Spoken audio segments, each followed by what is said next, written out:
Assalamualaikum warahmatullahi wabarakatuh. Kembali lagi di channelnya Garut Kaler. Kali ini Garut Kaler sedang berada di pesawahan di bawah kaki Gunung Haruman, tepatnya di warung lotek.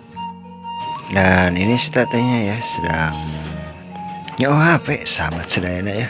Mungkin ada yang lagi pesan, ini setatenya lagi membuatkan lotek warung biru katanya teman-teman ya.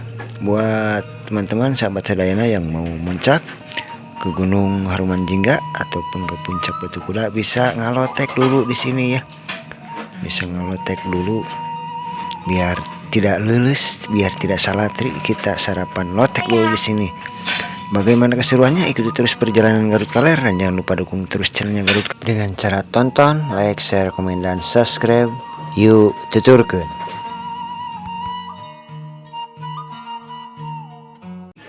Ya, ini dia loteknya sudah jadi sahabat sedayana.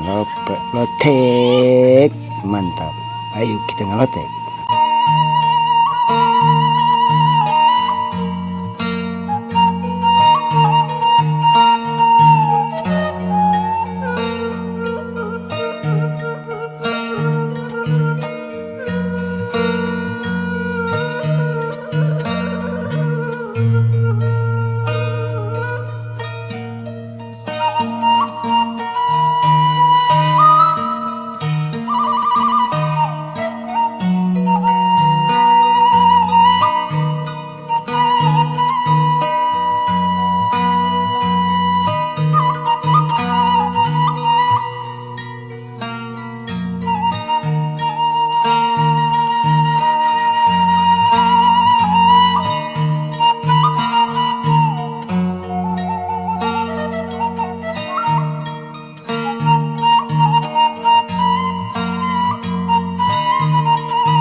Tah gitunya sahabat sadayana, mangga dicobi anu barade muncak, mampir dulu. Mungkin cukup sampai di sini perjumpaan kita kali ini. Jumpa lagi di video berikutnya. Dan jangan lupa dukung terus channelnya Garut Kaler dengan cara tonton, like, share, komen, dan subscribe. Terima kasih semuanya. Wassalamualaikum warahmatullahi wabarakatuh.